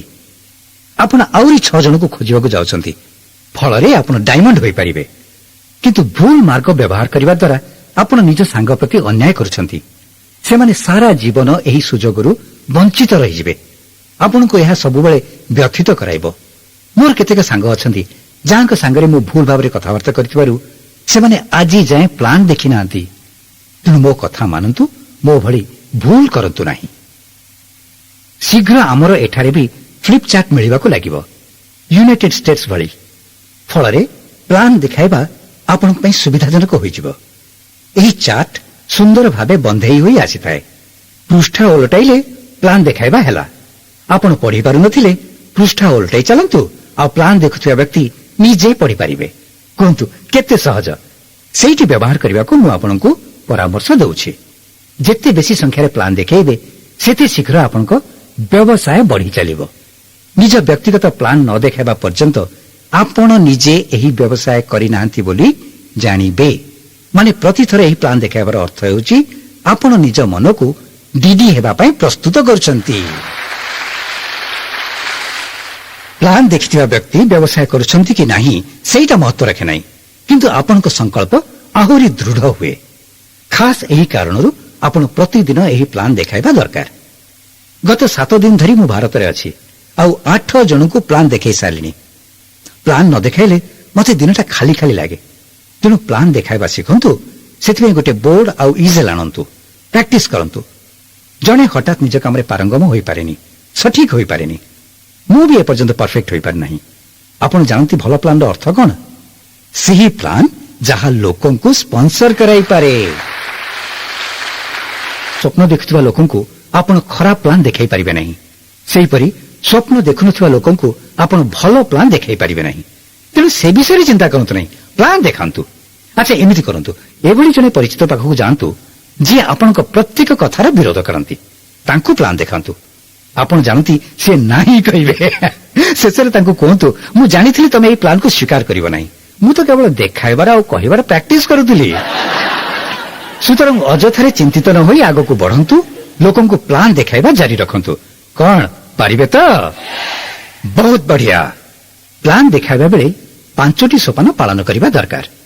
ତେଣିକି ଆପଣ ଜଣକୁ ଦେଖାଉଥାନ୍ତୁ ବା ଅନେକଙ୍କୁ, ହୋଟେଲରେ, ଓପନ ମିଟିଂରେ ବା ହୋମ ମିଟିଂରେ ଦେଖାଉଥାନ୍ତୁ। ଏହି 5ଟି ସୋପାନ ପାଳନ କରିବା ଜରୁରୀ। ବିଲ୍ ବ୍ରେଟ୍ ଏହି 5ଟି ସୋପାନ ସବୁବେଳେ ବତାଇ ଆସିଛନ୍ତି, ଆଉ ମୁଁ ତାହା ଅକ୍ଷରେ ଅକ୍ଷରେ ପାଳନ କରେ। ସୋପାନ ନମ୍ବର 1, ପ୍ରଥମେ ଆପଣ ଉପସ୍ଥିତ ଲୋକଙ୍କୁ ଖୁସିବାସିଆ କଥା କହି ଆଶ୍ୱସ୍ତ କରନ୍ତୁ। ଲୋକେ ଆପଣଙ୍କ ପ୍ରତି ମନ ଖୋଲା କରିବା ଦରକାର। ଲୋକଙ୍କ ମନ ଯଦି ଆପଣଙ୍କ ପ୍ରତି ଖୋଲି ନାହିଁ, ତା ମାନେ ଆପଣଙ୍କୁ ଲୁହାର ବାଡ଼ ଭେଦ କରିବାକୁ ଅଥକ ପରିଶ୍ରମ କରିବାକୁ ହେବ। ଲୋକଙ୍କ ମନ ଖୋଲା ନଥିଲେ ଆପଣ ଯାହା ବି କହିବେ ସେସବୁ ବାଏଁ ବାଏଁ ଉଡ଼ିଯିବ, ଏ କାନରେ ପଶି ସେ କାନରେ ବାହାରିଯିବ। ଆପଣ ତାଙ୍କ ସାମ୍ନାରେ ଅଛନ୍ତି, ହେଲେ ସେମାନଙ୍କ ସହିତ ଆପଣଙ୍କର କୌଣସି ତାଳମେଳ ଜମୁନାହିଁ। ଉଦାହରଣ ରୂପେ ମୁଁ ଯଦି ଜଣେ ବ୍ୟକ୍ତି ଖାସ୍ କରି କେହି ପରିଚିତଙ୍କ ସହିତ କଥା ହେଉଛି, ତାଙ୍କୁ ପ୍ରଥମେ କୁହେ, ଦେଖ ମୁଁ ଆସିଛି ତମ ସହିତ ଏକ ସୁଯୋଗ ବାଣ୍ଟିବାକୁ, କିଛି ବିକିବାକୁ ନୁହେଁ। ତମେ ନ ଚାହିଁଲେ ସ୍ୱୀକୃତି ବା ଅଙ୍ଗୀକାର ଦେବା ପାଇଁ ତମେ ବାଧ୍ୟ ନୁହଁ। ମୁଁ କେବଳ ତାଙ୍କୁ କିଛି ବତାଇବାକୁ ଆସିଛି ବୋଲି କୁହେ। ମତେ ଯାହା ଭଲ ଲାଗେ ସେଇଟା ତମକୁ ବି ଭଲ ଲାଗିବ ତାର କିଛି ମାନେ ନାହିଁ। କିନ୍ତୁ ଏକଥା ମୁଁ ପ୍ଲାନ୍ ନ ଦେଖାଇବା ଯାଏଁ ତମେ ଜାଣିବ ନାହିଁ। ମୁଁ କହିସାରିବା ପରେ ଯଦି ତମେ ଭାବ ଯେ ଏହି ବ୍ୟବସାୟ ତମକୁ ସାହାଯ୍ୟ କରିବ ତାହେଲେ ମୁଁ କିଛି ମ୍ୟାଟେରିଆଲ ଦେବି, ତମେ ତାକୁ ଦେଖିବ। ତାପରେ କଣ କରିବାକୁ ହେବ ମୁଁ ବତେଇବି। ଆମର ପରବର୍ତ୍ତୀ ସାକ୍ଷାତକାର 2-3 ଦିନରେ ହେବ, ଆଉ ସେତେବେଳେ ତମେ ତମର ନିର୍ଣ୍ଣୟ ବତେଇ ପାର। ତାଙ୍କୁ ଆଶ୍ୱାସନା ଦେବା ପାଇଁ ମୁଁ ଆଗତୁରା ଏକଥା କହିଦିଏ। ଫଳରେ ଏଥିରେ ତାଙ୍କର ପଇସା ଖର୍ଚ୍ଚ ହେବ କି ନାହିଁ ସେ ବିଷୟରେ ସେମାନେ ଚିନ୍ତା କରନ୍ତି ନାହିଁ। ଓପନ୍ ମିଟିଂ ପାଇଁ ଆପଣ କାହାକୁ ଡାକିବାକୁ ଚାହୁଁଥିଲେ ତାଙ୍କୁ ଏହିପରି ଡାକନ୍ତୁ। ପ୍ରଥମରେ ଆପଣ ତାଙ୍କୁ ଫୋନ୍ କରନ୍ତୁ ବା ସାକ୍ଷାତ କରନ୍ତୁ, ଏହା ଜରୁରୀ। ଦ୍ୱିତୀୟରେ ଆପଣ ତାଙ୍କ ସ୍ୱପ୍ନକୁ ଆହୁରି ବଢ଼ାନ୍ତୁ। ଜାଣି ରଖନ୍ତୁ ଯେ ସ୍ୱପ୍ନ ଦେଖୁନଥିବା ଲୋକ ଏହି ପ୍ଲାନ୍କୁ ବୁଝିବ ନାହିଁ। ଆପଣ କେବେ ପଚାରିବେନି ଯେ ରୋଜଗାର କରିବା ଟଙ୍କାରେ ତମେ କଣ କରିବ। ଅଧିକାଂଶ ଲୋକ ଜାଣିନଥାନ୍ତି, କାରଣ ସେମାନେ ଯେ ପ୍ରଚୁର ଟଙ୍କା ରୋଜଗାର କରିବେ ସେ କଥା କେବେ ଭାବିନଥାନ୍ତି, ତେଣୁ ସେ ବିଷୟରେ ଯୋଜନା କରିନଥାନ୍ତି। ମୁଁ ସେମାନଙ୍କୁ ମୋର ଅତୀତ ଓ ବର୍ତ୍ତମାନର କାର୍ଯ୍ୟକଳାପ ବିଷୟରେ ବତାଏ। ଯେପରିକି ଏ ବିଜନେସରେ ମୁଁ କେମିତି ପଶିବି, କାହିଁକି ପଶିଲି, ବର୍ତ୍ତମାନ ବ୍ୟବସାୟରେ କଣ କରୁଛି। ଫଳରେ ସେମାନେ କିଛି କିଛି ଧାରଣା ପାଆନ୍ତି ଆଉ ମନ ଭିତରେ କଳ୍ପନା ଜଳ୍ପନା ଆରମ୍ଭ କରିଦିଅନ୍ତି। ଆପଣ ସେମାନଙ୍କୁ ସଂକେତ ଦିଅନ୍ତୁ, କିନ୍ତୁ ତାଙ୍କ ଉପରେ ସ୍ୱପ୍ନ ଲାଦନ୍ତୁ ନାହିଁ, ତାଙ୍କୁ ଡରେଇ ଦିଅନ୍ତୁ ନାହିଁ। କୁହନ୍ତୁ ନାହିଁ ଯେ ସେମାନେ କୋଟିପତି ହେଇଯିବେ, କାରଣ ତାଙ୍କ ମନ ଏକଥା ସ୍ୱୀକାର କରିବା ପାଇଁ ପ୍ରସ୍ତୁତ ହୋଇନି ବର୍ତ୍ତମାନ। ମନେ ରଖନ୍ତୁ, ଥରେ ଲୁହାର ବାଡ଼ ପଡ଼ିଗଲେ ତାକୁ ଖୋଲିବା ସହଜ ନୁହେଁ। ତୃତୀୟରେ ସେମାନଙ୍କୁ ଦୃଶ୍ୟ ବଡ଼ କରି ଦେଖାନ୍ତୁ। ମାନେ 963 ଦେଖାଇବା ପୂର୍ବରୁ ମୁଁ ସେମାନଙ୍କ ଆଖିରେ ରଙ୍ଗୀନ ଦୁନିଆ ଉଜାଗର କରିଦିଏ। ତାହେଲେ ସେମାନେ ହୃଦୟଙ୍ଗମ କରନ୍ତି ଏଥିରେ କଣ ଅଛି। ସେହି ଦୃଶ୍ୟରେ ଥାଏ, ଥରେ ବ୍ୟବସାୟରେ ପଶିଲା ପରେ ଡିଡି ନାମକ ଲେଭେଲରେ ପହଞ୍ଚିବା ପାଇଁ ଆମେ ସେମାନଙ୍କୁ ଶିଖାଇବୁ, ଯେପରି ତାଙ୍କର ଅତିରିକ୍ତ ଆମଦାନୀ ଆରମ୍ଭ ହୋଇଯିବ। ତାପରେ ଆମେ 6 ଜଣଙ୍କୁ ସେହି ଲେଭେଲ ବା ସ୍ତରରେ ପହଞ୍ଚିବାରେ ସାହାଯ୍ୟ କରିବୁ। ତାପରେ ମୁଁ ସେମାନଙ୍କୁ ପଚାରେ, ବର୍ତ୍ତମାନ ଅତିରିକ୍ତ ଆମଦାନୀ ପାଇବାକୁ ଚାହୁଁଥିବା 6 ଜଣଙ୍କୁ ତମେ ଚିହ୍ନ କି? ଅଧିକାଂଶ ଲୋକ ତୁରନ୍ତ ହଁ କହିଦିଅନ୍ତି। ସେଇଟା ହେଉଛି ବଡ଼ ପିକ୍ଚର। ତାପରେ ମୁଁ କହେ, ସେହି ଅତିରିକ୍ତ ଟଙ୍କାରେ ତମେ କିପରି ଚଳିବ, ରହଣି ସହଣୀରେ କିପରି ପରିବର୍ତ୍ତନ ହେବ ତାହା ଦେଖିପାରୁଛ କି? ତମେ ଗୋଟେ ବଡ଼ ଘର ଦେଖୁଛ କି? ତମେ ଗୋଟିଏ ବଢ଼ିଆ କାର୍ ଦେଖୁଛ କି? ଏତିକି ବେଳେ ମଧ୍ୟ ଆପଣ ତାଙ୍କ ମନରେ କିଛି ସ୍ୱପ୍ନ ଭରି ଦିଅନ୍ତୁ। ତାପରେ ମୁଁ କୁହେ, ଆଚ୍ଛା ଏଥର ଆମେ ଦେଖିବା ତମ ସ୍ୱପ୍ନ କିପରି ସାକାର ହେବ। ଏହାପରେ ଆସେ ଚତୁର୍ଥ ସୋପାନ, ମାନେ 963। 963 ଏହି ସୋପାନରେ ପ୍ରତି କ୍ଷେତ୍ରରେ ମୁଁ ସ୍ୱପ୍ନର ଜାଲ ବୁଣି ଚାଲେ। 9କୁ ଛୁଇଁଲା ବେଳେ ମୁଁ କୁହେ, ଏହି ଟଙ୍କାରେ ତୁମେ କଣ କରିବ? ଆପଣ ଜାଣନ୍ତିନି, ସେମାନେ ଏତେ ପ୍ରଚୁର ଟଙ୍କା ପାଇବାର ବାସ୍ତବିକତା ଉପଲବ୍ଧି କରିପାରନ୍ତି ନାହିଁ। ତେଣୁ କି ପ୍ରକାରର ଅତିରିକ୍ତ ଆମଦାନୀ ସେମାନେ ଚାହାନ୍ତି ତାହା ବୁଝନ୍ତୁ ଆଉ ସେତକ ହାସଲ କରିବାରେ ସେମାନଙ୍କୁ ସାହାଯ୍ୟ କରନ୍ତୁ। ଶେଷ ସୋପାନଟି ହେଉଛି କେମିତି କଥା ସାରିବେ। ଏହି 5ଟି ଯାକ ସୋପାନରେ ସୋପାନ 1 ଆଉ ସୋପାନ 5 ମହତ୍ୱପୂର୍ଣ୍ଣ। ଏହି ସୋପାନରେ ଆପଣଙ୍କ ଆପ୍ରୋଚ ଯେତେ ସରଳ ହେବ ସେତେ ବେଶୀ ଲୋକଙ୍କୁ ଆପଣ ସ୍ପନ୍ସର କରିପାରିବେ। ଯଦି ଆପଣଙ୍କ ଜିଭ ଆଗରେ ସବୁ ଷ୍ଟାଟିଷ୍ଟିକ୍ସ ଆଉ ସଂଖ୍ୟା ଅଛି, ତେବେ ଆପଣ ସ୍ପନ୍ସର କରିବାକୁ ଯାଉଥିବା ଲୋକକୁ ଡରେଇ ଦେବେ। ଏହି ପ୍ରକ୍ରିୟାର ଲକ୍ଷ୍ୟ ହେଉଛି ସିଏ କରୁଥିବା କାମ ମଧ୍ୟ ମୁଁ କରିପାରିବି, ଏଭଳି ଭାବନା ତାଙ୍କ ମନରେ ଜଗାଇବା। ସେଇଥିପାଇଁ ଫ୍ଲିପ୍ ଚାର୍ଟ ବଢ଼ିଆ। ସେହି ବ୍ୟକ୍ତି କହିବେ, ମୁଁ ପୃଷ୍ଠା ଉଲ୍ଟେଇ ପାରିବି। ଆପଣ ଏହି ପୁରା ପ୍ରକ୍ରିୟାକୁ ଯେତେ ସହଜ କରିବେ ସେତେ ଶୀଘ୍ର ଆପଣ ବଢ଼ି ଚାଲିବେ। ମୋ ଯୋଜନା ଅତି ସହଜ। ଯିଏ ପ୍ଲାନ୍ ଦେଖିଛି ସିଏ ଜାଣେ ମୋର ପରବର୍ତ୍ତୀ ବାକ୍ୟ କଣ ହବ। ଏମିତିକି ମୋ ଜୋକ୍ ଗୁଡାକ ମଧ୍ୟ ସାଧାରଣ, ସବୁଠି ଏକା ଭଳିଆ। ମୁଁ କହିବା ଆଗରୁ ଲୋକେ ହସିବା ଆରମ୍ଭ କରିଦିଅନ୍ତି। ଅସଲରେ ବିଜନେସକୁ ଅତି ସହଜରେ ଡୁପ୍ଲିକେଟ୍ କରାଇବା ଯୋଗ୍ୟ କରିବା ହିଁ ମୋର ଉଦ୍ଦେଶ୍ୟ, ଯେପରି ଲୋକେ କଣ ପାଇବାକୁ ଯାଉଛନ୍ତି ତାହା ପ୍ରେଡିକ୍ଟ କରିପାରିବେ। ଆପଣ ଏହି ପ୍ଲାନ୍ କାହାରିକୁ ଇମ୍ପ୍ରେସ କରିବା ପାଇଁ ଦେଖୁନାହାନ୍ତି। ନିଜ କଥା କେମିତି ସାରିବେ ସେଇଟା ଯଥେଷ୍ଟ ମହତ୍ୱ ରଖେ। ପ୍ଲାନ୍ ଦେଖିଥିବା ଲୋକ ସବୁ କଥା ମନରେ ରଖି ଘରକୁ ଯିବ ଆଉ କାହା ସାଙ୍ଗରେ କଥାବାର୍ତ୍ତା କରିବ ନାହିଁ ଏତକ ଆପଣ ନିଶ୍ଚିତ କରିବା ଦରକାର। କାରଣ ସେମାନେ ଅନ୍ୟମାନଙ୍କ ସାଙ୍ଗେ କଥା ହେଲେ ସେମାନେ ଘରକୁ ଫେରିବେ ଅତ୍ୟନ୍ତ ଆବେଶରେ, କିନ୍ତୁ ବ୍ୟବସାୟ କରିବାଠୁ ତାଙ୍କୁ ଦୂରେଇ ନିଏ ଅନ୍ୟ କେହି ଜଣେ। ଏଭଳି ଲୋକ ସାଧାରଣତଃ ଭୁଲ ଲୋକଙ୍କଠାରୁ ଉପଦେଶ ମାଗନ୍ତି। ମୁଁ ଲୋକଙ୍କୁ କୁହେ, ଭୁଲ ବ୍ୟକ୍ତିଙ୍କ ସାଙ୍ଗେ କଥା ହୁଅନ୍ତୁ ନାହିଁ। ଉଦାହରଣ ରୂପେ ଧରାଯାଉ ଯେ ବର୍ତ୍ତମାନ ଆପଣ ପହଁରା ଜାଣନ୍ତି ନାହିଁ, ତେବେ ପହଁରା ଶିଖିବାର ସବୁଠୁ ବଢ଼ିଆ ଉପାୟ କ'ଣ? ଆପଣଙ୍କୁ ପାଣି ଭିତରେ ପଶିବାକୁ ହେବ, ଠିକ୍? କେବଳ ବହି ପଢ଼ି ଆପଣ ସୁଇମିଂ ଚାମ୍ପିୟନ ହୋଇପାରିବେ ନାହିଁ। ପାଣିରେ ପଶିବା ହିଁ ଏକମାତ୍ର ଉପାୟ। କିନ୍ତୁ ଆପଣ ଯଦି ଏକୁଟିଆ ପାଣି ଭିତରେ ପଶିବେ କ'ଣ ହେବ? ଆପଣ ବୁଡ଼ିଯିବେ, ନୁହେଁ କି? କିନ୍ତୁ ମୁଁ ଜଣେ ଏକ୍ସପର୍ଟ ସ୍ୱିମର ଆଉ ଆପଣଙ୍କ ସାଥିରେ ଥିବି, ତେବେ ଆପଣଙ୍କୁ ପହଁରା ଶିଖାଇ ପାରିବି ଆଉ ଆପଣ ପହଁରା ଶିଖିଯିବେ। ଏହି ବ୍ୟବସାୟ ମଧ୍ୟ ସେହିଭଳିଆ। ତେଣୁ ମୋ ବିନା କିଛି କରନ୍ତୁ ନାହିଁ, କାରଣ ମୁଁ ହିଁ ଆପଣଙ୍କୁ ସାହାଯ୍ୟ କରିବାକୁ ଯାଉଛି। କିନ୍ତୁ ଅନେକ ଲୋକ ସେଇଭଳିଆ ହିଁ କରନ୍ତି। ମୁଁ ବାରଣ କରିବା ସତ୍ତ୍ୱେ। ପ୍ରଭୁ ସେମାନଙ୍କର ମଙ୍ଗଳ କରନ୍ତୁ। ଯିଏ ଶିଖିବାକୁ ପ୍ରସ୍ତୁତ ନୁହନ୍ତି ସେ କେବେ ହେଲେ ଡାଇମଣ୍ଡ ହୋଇପାରିବେ ନାହିଁ। ତାହେଲେ ଅଯଥା ପରିଶ୍ରମ କରି ଲାଭ କ'ଣ? ଏଥିପାଇଁ ଚିନ୍ତା କରନ୍ତୁ ନାହିଁ। ଆପଣ ସାକ୍ଷାତକାର ପାଇଁ ସମୟ ନିଅନ୍ତୁ ଓ ସେମାନଙ୍କୁ ଦେଖା କରନ୍ତୁ।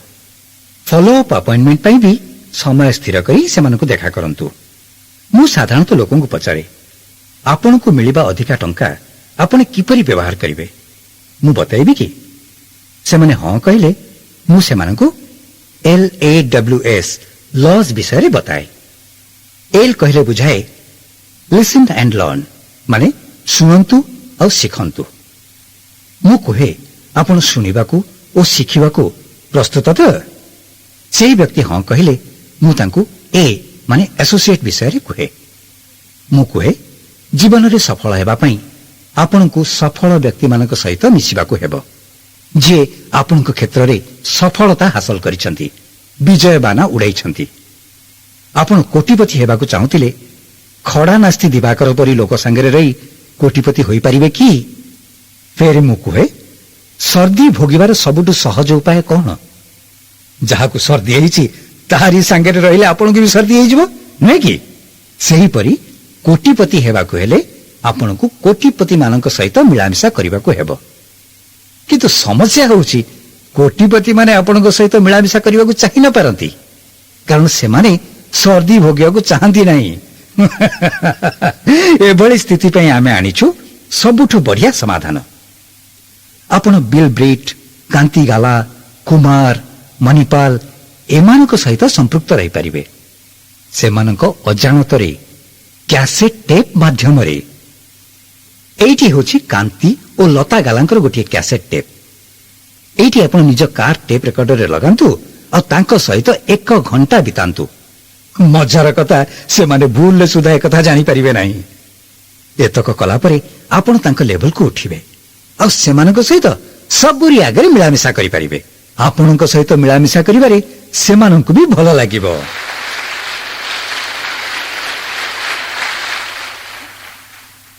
ତେଣୁ ଆପଣ ସେମାନଙ୍କୁ ବତାନ୍ତୁ ଯେ ସେମାନେ ଟେପ୍, ବହିପତ୍ର ଆଉ ନାନାବିଧ କାର୍ଯ୍ୟକ୍ରମ ସହିତ ସମ୍ପୃକ୍ତ ରହିବା ଆବଶ୍ୟକ।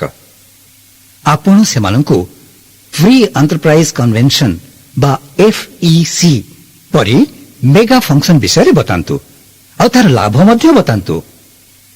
ତାପରେ ମୁଁ ବତାଏ W ମାନେ ୱାର୍କ ବିଷୟରେ।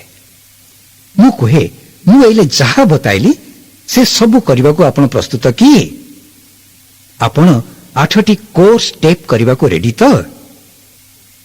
ଶେଷରେ ଆସେ S ମାନେ ସିଷ୍ଟମ। ଆପଣଙ୍କୁ ଆମ ସିଷ୍ଟମର ଅଂଶ ହେବାକୁ ପଡ଼ିବ। ଆମର ସିଷ୍ଟମ ହେଉଛି ଟେପ୍, ବହିପତ୍ର ଆଉ ଫଙ୍କସନ। ତା ଛଡ଼ା ଆମର ସାପ୍ତାହିକ ଓପନ ମିଟିଂ ଅଛି। ମୁଁ ଚାହେଁ ଆପଣ ପ୍ରଥମେ ଉତ୍ପାଦନ ବ୍ୟବହାର କରିବା ଆରମ୍ଭ କରନ୍ତୁ ଆଉ ସପ୍ତାହକୁ ଥରେ ମିଟିଂ ଆଟେଣ୍ଡ କରନ୍ତୁ। ଆମ ବ୍ୟବସାୟରେ ଆମେ ସପ୍ତାହରେ ଥରେ ଦୋକାନ ଖୋଲୁ। କୁହନ୍ତୁ, ଏଭଳି ବିଜନେସ୍ ଚମତ୍କାର କି ନୁହେଁ? ଏହା କରିବା ଦ୍ୱାରା ଆପଣ ସମ୍ପୃକ୍ତ ହୁଅନ୍ତି, ମାନେ ଆମ ସହିତ ଜଡ଼ିତ ହୁଅନ୍ତି। ପ୍ରତିଥର ଆପଣ ଓପନ ମିଟିଂକୁ ଆସିଲେ, ଅନ୍ୟ କେହି ପ୍ଲାନ୍ ଦେଖାଇବା ଦେଖିଲେ ଆପଣ ନିଜକୁ ଆହୁରି ଥରେ ସ୍ପନ୍ସର କରନ୍ତି। ଆପଣ ଶିଖିବା ପାଇଁ ଏତେ ବଢ଼ିଆ ବିଶ୍ୱବିଦ୍ୟାଳୟ ହାତ ପାନ୍ତରେ ପାଇଛନ୍ତି। ଇଏ ଆପଣଙ୍କ ଉତ୍ସାହକୁ ବଢ଼ାଇଥାଏ ଆଉ ଆପଣଙ୍କ ବିଶ୍ୱାସକୁ ଦୃଢ଼ କରିଥାଏ। ଏହି ବିଜନେସରେ ଯୋଗ ଦେଉଥିବା ପ୍ରତ୍ୟେକ ନୂଆ ବ୍ୟକ୍ତିଙ୍କୁ ମୁଁ କୁହେ, ପ୍ରତି ସପ୍ତାହରେ ଆପଣ ମିଟିଂ ଆଟେଣ୍ଡ କରିବା ନିହାତି ଜରୁରୀ। ମୁଁ ତାଙ୍କୁ ପଚାରେ, ମୁଁ ଆପଣଙ୍କୁ ଯେତେ ଯାହା ବତାଇଛି ବା ଦେଖାଇଛି ସେଥିରେ ଏଭଳିଆ କିଛି ଅଛି ଯାହା ଆପଣ କରିପାରିବେନି? ସିଏ ନାହିଁ କହିଲେ ମୁଁ କୁହେ, ଅଭିନନ୍ଦନ, ୱେଲକମ୍ ଟୁ ଦ କ୍ଲବ। ଜଣକୁ ଏହି ବ୍ୟବସାୟରେ ପୁରାଇବା ପାଇଁ ମୁଁ ଏହିପରି କରିଥାଏ। ହେଲେ ଯଦି ଜଣେ ବ୍ୟକ୍ତି ରେଡି ହୋଇନି, ତାହେଲେ ଆମେ କ'ଣ କରିବା? ଅସଲରେ ଜଣେ ଯଦି ପ୍ରଥମରୁ ନାହିଁ କୁହନ୍ତି, ମୁଁ ତାଙ୍କୁ ବେଶୀ ଧନ୍ୟବାଦ ଦିଏ। ମୁଁ ଜଣକୁ ସମ୍ପର୍କ କରୁଛି ଆଉ ସେ ଯଦି କୁହନ୍ତି ମୋର ଆଗ୍ରହ ନାହିଁ, ତେବେ ମୋର ସମୟ ଆଉ ଧନ ବଞ୍ଚିଯାଏ। କିଟ୍ ନେଇକରି କିଛି ନ କରିବା ଲୋକ ଅପେକ୍ଷା ଏଭଳି ଲୋକଙ୍କୁ ମୁଁ ବେଶୀ ଧନ୍ୟବାଦ ଦିଏ। ଆପଣ 12 ଜଣଙ୍କୁ ସ୍ପନ୍ସର କରନ୍ତି, ତାର କାରଣ ହେଉଛି 12 ଜଣଙ୍କୁ ସ୍ପନ୍ସର କଲେ ପ୍ରାୟ 3 ଜଣ ଡିଡି ଆପଣ ପାଇବେ। କାହିଁକି? କାରଣ ଲୋକଙ୍କୁ 3ଟି ବର୍ଗରେ ବିଭକ୍ତ କରିହୁଏ। ପ୍ରଥମ ବର୍ଗକୁ ମୁଁ କୁହେ ନାଓ, ମାନେ ସାଙ୍ଗେ ସାଙ୍ଗେ ଲୋକ। ଏଭଳି ଲୋକ ସବୁ କିଛି ସାଙ୍ଗେ ସାଙ୍ଗେ କରିବାକୁ ଚାହାନ୍ତି। ସେମାନଙ୍କୁ ବାରିବା ବି ସହଜ। ତାଙ୍କ ମୁହଁରେ, ଚାହାଣୀରେ, ହାବଭାବରେ ଆବେଶ ଓ ଉଚ୍ଛ୍ୱାସର ସମସ୍ତ ଲକ୍ଷଣ ଦେଖିହୁଏ। ଏଭଳି ଲୋକ ହିଁ ଆପଣ ଚାହୁଁଛନ୍ତି। ଦ୍ୱିତୀୟ ବର୍ଗକୁ ମୁଁ କୁହେ ଲେଟର, ମାନେ ପରେ ଲୋକ। ଏହି ପରେ ଲୋକ ଜଣକ କିଛି ସ୍ଥିର କରିପାରନ୍ତି ନାହିଁ ଓ ସବୁ କିଛି ଯାଞ୍ଚ ପଡ଼ତାଳ କରିବାକୁ ଚାହାନ୍ତି। ସିଏ ଓପନ ମିଟିଂକୁ କିଛି ଥର ଆସନ୍ତି ଆଉ ଟେପ୍ ବି ଶୁଣନ୍ତି। ଜାଣିଛନ୍ତି, ମୁଁ ବି ଜଣେ ପରେ ବ୍ୟକ୍ତି ଥିଲି। ବିଜନେସରେ ପଶିବାକୁ ଚାହିଁନଥିଲି। କେବଳ ମୋ ସ୍ତ୍ରୀ ମୀନା ଚାହିଁଲେ ବୋଲି ଆମେ ଦୁହେଁ ଏ ବିଜନେସରେ ପଶିଲୁ। ପରେ କାନ୍ତି ମୋତେ ସାହାଯ୍ୟ କଲେ ଆଉ ମୋତେ ସିଷ୍ଟମ ଭିତରକୁ ଟାଣି ଆଣିଲେ। ମୁଁ ରେଡି ନଥିଲା ବେଳେ ସେ ମୋତେ ଜବରଦସ୍ତି କରିନାହାନ୍ତି। ତାଲିକାରେ ମୁଁ ପ୍ରଥମ ନାମ ଟିପିବା ପାଇଁ ପ୍ରାୟ 2 ମାସ ସମୟ ଲାଗିଗଲା। ଏଇଭଳି ଏକ ମେଜର ଫଙ୍କସନକୁ ଯାଇଥିଲି ଆଉ ସେଠି ଡକ୍ଟର ନ୍ୟୁବର୍ଣ୍ଣଙ୍କ ବକ୍ତବ୍ୟ ଶୁଣିଲି। ସେଇଠି ମୁଁ ଭାବିଲି, ଯଦି ଏମାନେ କରିପାରୁଛନ୍ତି ତାହେଲେ ଏଇଟା ମୋର ବି ଦରକାର। ଘରକୁ ଫେରିବା ପରେ ମୁଁ ଗୋଟିଏ ମାସରେ 12 ଜଣଙ୍କୁ ସ୍ପନ୍ସର କଲି।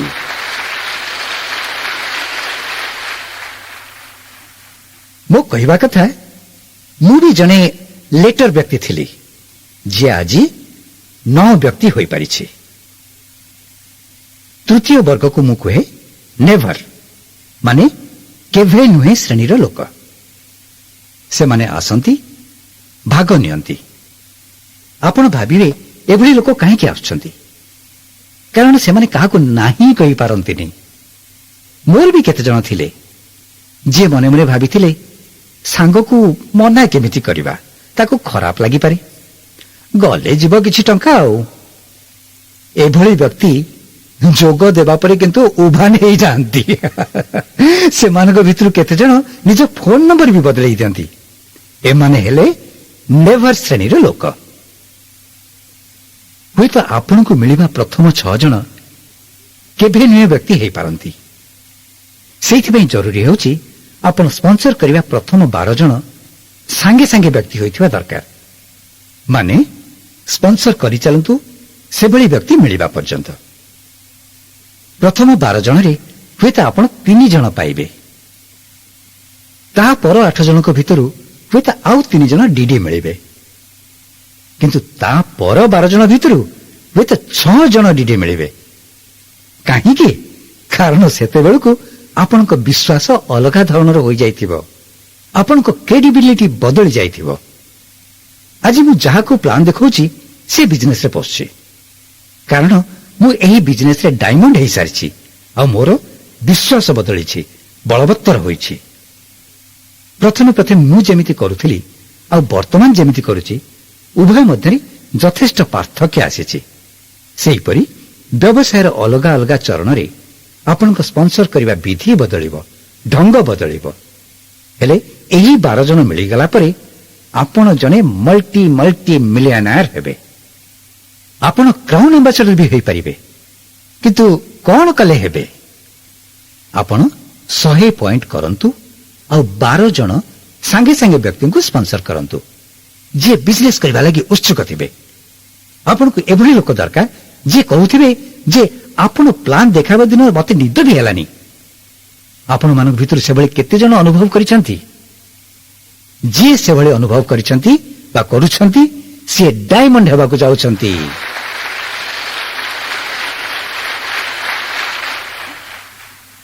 ଅସଲରେ ଇଏ ହେଉଛି ଡୁପ୍ଲିକେସନର ଖେଳ। ଆପଣ ନିଜେ ଯାହା କରୁନାହାନ୍ତି କେହି ତାହା କରିବେ ନାହିଁ। ଏସବୁର ସାରାଂଶ ହେଲା ସବୁବେଳେ ନିଜ ଅପଲାଇନକୁ ପଚାରନ୍ତୁ, what do I do next, ଅର୍ଥାତ୍ ଏହା ପରେ ମୁଁ କଣ କରିବି। ଆପଣଙ୍କ ଅପଲାଇନ ଯାହା କହିବେ ସେତକ କରନ୍ତୁ ଆଉ ତାପରେ ପୁଣି ପଚାରନ୍ତୁ, ଏହାପରେ ମୁଁ କଣ କରିବି। ଇଏ ଗୋଟିଏ ବାକ୍ୟ ଯାହାକୁ ଶୁଣିବାକୁ ଆପଣଙ୍କ ଅପଲାଇନ ସବୁବେଳେ ବ୍ୟଗ୍ର ଉତ୍ସୁକ। ହେଲେ କିଛି ନ କରି ପଚାରନ୍ତୁ ନାହିଁ ଯେ ମୁଁ ୟା ପରେ କଣ କରିବି। ପ୍ରଥମେ ଆପଣ 100 ପିଭି କରିବେ। ସେତକ ହାସଲ କରିବା ପର୍ଯ୍ୟନ୍ତ ପ୍ରଶ୍ନ ପଚାରନ୍ତୁ ନାହିଁ। ତାପରେ ଆପଣ 12 ଜଣଙ୍କୁ ସ୍ପନ୍ସର କରନ୍ତୁ, ତାଲିକା କରନ୍ତୁ, ଫୋନ କରନ୍ତୁ, ଫଲୋ ଅପ୍ ବି କରନ୍ତୁ। ଏକଥା ସାଧ୍ୟ କରିବା ଲାଗି ଅପଲାଇନଙ୍କ ସାହାଯ୍ୟ ନିଅନ୍ତୁ ନିଜେ ଶିଖିବା ପର୍ଯ୍ୟନ୍ତ। ସମୟର ଅଭାବକୁ ବାହାନା ବନାନ୍ତୁ ନାହିଁ, ସମୟ କାଢନ୍ତୁ।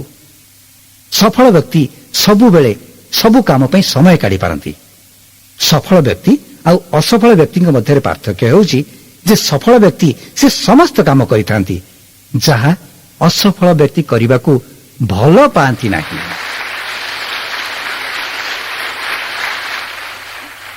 କାରଣ ସଫଳ ବ୍ୟକ୍ତି ଜାଣନ୍ତି ଯେ କରିଲେ ହିଁ ସେ ସଫଳ ହେବେ। ଦିନ ସାରା ଖଟିବା ପରେ ପ୍ରତିଦିନ ସନ୍ଧ୍ୟାରେ ପ୍ଲାନ୍ ଦେଖାଉଥିଲି। ଏଥିପାଇଁ ନୁହେଁ ଯେ ମୋତେ ପ୍ଲାନ୍ ଦେଖିବାକୁ ଭଲ ଲାଗୁଥିଲା। ମୋତେ ଭଲ ଲାଗୁଥିଲା ସେଥିରୁ ମିଳିବା ଧନ ଆଉ ତା ଯୋଗେ ଉପଭୋଗ କରିହେବା ଜୀବନଶୈଳୀ। ଆପଣଙ୍କର ସେଭଳି ଆଟିଚ୍ୟୁଡ ଥିବା ଦରକାର। ଆପଣ ବିଜନେସ୍ ବଢ଼ାଇ ପାରୁଛନ୍ତି କି ନାହିଁ ସେଇଟା ବଡ଼ କଥା ନୁହେଁ। ବଡ଼ କଥା ହେଉଛି ଆପଣ 12 ଜଣଙ୍କୁ ଖୋଜି ବାହାର କରିବେ। ସେତକ ପାଇଗଲେ ଆପଣଙ୍କ କାମ ହେଇଗଲା। ଆପଣଙ୍କ ଆଗରୁ ମିଟିଂରେ ପହଞ୍ଚୁଥିବା 12 ଜଣ ଆପଣଙ୍କୁ ମିଳିଗଲେ ଆପଣଙ୍କ ଧ୍ୟେୟ ପୂରଣ ହେଲା ବୋଲି ଜାଣନ୍ତୁ। ଆପଣ ବହି ନ ପଢ଼ନ୍ତୁ ପଛେ, କିନ୍ତୁ ବହି ପଢୁଥିବା 12 ଜଣ ଆପଣ ପାଇଗଲେ ଆପଣଙ୍କ ଲକ୍ଷ୍ୟ ସିଦ୍ଧ ହେଲା ବୋଲି ଜାଣନ୍ତୁ। ଆପଣଙ୍କ ଭିତରୁ କେହି କେହି କହିପାରନ୍ତି ଯେ କୁଲିନ, ମୁଁ ସ୍ପନ୍ସର କରିବାକୁ ଚେଷ୍ଟା କରୁଛି ହେଲେ କେହି ଆସୁନାହାନ୍ତି। ବିଲକୁଲ ସତ କହୁଛନ୍ତି ଆଜ୍ଞା। ସିଏ ଠିକ କହୁଛନ୍ତି। ଅନ୍ୟମାନେ କିଛି କରୁନାହାନ୍ତି କାହିଁକି ନା ସିଏ ନିଜେ ସେ କଥା କହୁଛନ୍ତି। ସବୁବେଳେ ଆପଣ କଣ ଚାହାନ୍ତି ସେ କଥା କୁହନ୍ତୁ। ଆପଣଙ୍କର କଣ ଅଛି ସେ କଥା କୁହନ୍ତୁ ନାହିଁ। ନିଜ ଉପରେ ସେ ବିଶ୍ୱାସ ରଖନ୍ତୁ। ଜଣକ ଉପରେ ଆପଣଙ୍କର ଅଧିକାର ନଥିଲେ ସିଏ କରିବାକୁ ଚାହୁଁନଥିବା କାମ ଆପଣ ତାଙ୍କ ଦ୍ୱାରା କରାଇ ପାରିବେ କି? କେବେ ନୁହେଁ। କରିବାକୁ ଚାହୁଁନଥିବା କାମ ଜଣେ ସେତିକି ବେଳେ କରିବେ ଯେତେବେଳେ ତାଙ୍କର ବିଶ୍ୱାସ ବସିବ ଯେ ତାହା କରିବା ଦ୍ୱାରା ସିଏ ନିଜ ଅଭିଳାଷା ପୂରଣ କରିପାରିବେ। ଏଇଠି ସିଷ୍ଟମ କାମରେ ଆସେ। ଆପଣ ତାଙ୍କ ବିଶ୍ୱାସକୁ ବଜାୟ ରଖିବେ। ଯେମିତି ଆପଣ ନିଜ ବ୍ୟାଟେରୀକୁ ସବୁବେଳେ ପୁରା ଚାର୍ଜ କରି ରଖିବାକୁ ଚାହାନ୍ତି। କେବେ କେବେ ଆପଣ ଅନ୍ୟର ବ୍ୟାଟେରୀକୁ ଚାର୍ଜ କରିବାକୁ ଆରମ୍ଭ କରନ୍ତି। ତାଙ୍କ ବ୍ୟାଟେରୀ ଡେଡ୍ ଥାଏ ଆଉ ଆପଣ ନିଜ ବ୍ୟାଟେରୀ ଯୋଡ଼ନ୍ତି। ଫଳରେ କଣ ହୁଏ ନା ଆପଣ ନିଜ ପାୱାର ସାରନ୍ତି, ନୁହେଁ କି? ଦିନେ ଆପଣଙ୍କ ବ୍ୟାଟେରୀ ବି ସରିଯିବ। ସେଇଥିପାଇଁ ଆପଣଙ୍କୁ ମଝିରେ ମଝିରେ ଓପନ ମିଟିଂକୁ ଆସିବାକୁ ହେବ ଆପଣ ବ୍ୟାଟେରୀ ଚାର୍ଜ କରାଇବା ପାଇଁ। ଏଭଳି ବଡ଼ ଫଙ୍କସନରେ କଣ ହୁଏ ଜାଣନ୍ତି? ଆପଣ ନିଜ ବ୍ୟାଟେରୀ ଚାର୍ଜ କରାନ୍ତି ନାହିଁ, ତାକୁ ବଦଳାଇ ଦିଅନ୍ତି।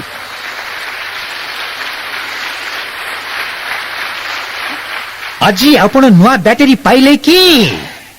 ଯାଆନ୍ତୁ ତାକୁ ଚାର୍ଜ କରାନ୍ତୁ। ଦେଖନ୍ତୁ, ଆମୱେ ହେଉଛି ବଡ଼ ବିଜନେସ୍, କିନ୍ତୁ ଆମର ଯାହା ଅଛି ବିଟ୍ ସିଷ୍ଟମ ବିନା ଆମେ ସେତକ ପାଇନଥାନ୍ତେ। ଉଦାହରଣ ରୂପେ ଚୁଲିରେ ଜଳନ୍ତା କୋଇଲା ଅଛି। ସେଥିରେ ଆମେ ନୂଆ କୋଇଲା ପକାଇଲେ ସେତକ ବି ଜଳନ୍ତା କୋଇଲା ହୋଇଯିବ, ନୁହେଁ କି? ଅଥଚ ଜଳନ୍ତା କୋଇଲାକୁ ନେଇ ବାହାରେ ରଖିଲେ କଣ ହବ? ତାହା କ୍ରମେ କ୍ରମେ ନିଷ୍ପ୍ରଭ ହେଇଯିବ, ଲିଭେଇଯିବ।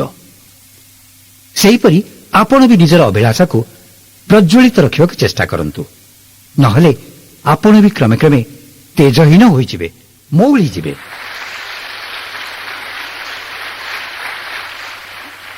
ଶେଷରେ ମୁଁ କହିବାକୁ ଚାହେଁ ଯେ ଆପଣମାନେ ବି ଡାଇମଣ୍ଡ ହେବାକୁ ଯାଉଛନ୍ତି। ଆସନ୍ତୁ, ଆମ ସହିତ ମିଶନ୍ତୁ, ଆଉ ଆପଣଙ୍କ ସ୍ୱପ୍ନକୁ ଛଡ଼େଇ ନେବାର ସୁଯୋଗ ଅନ୍ୟକୁ ଦିଅନ୍ତୁ ନାହିଁ।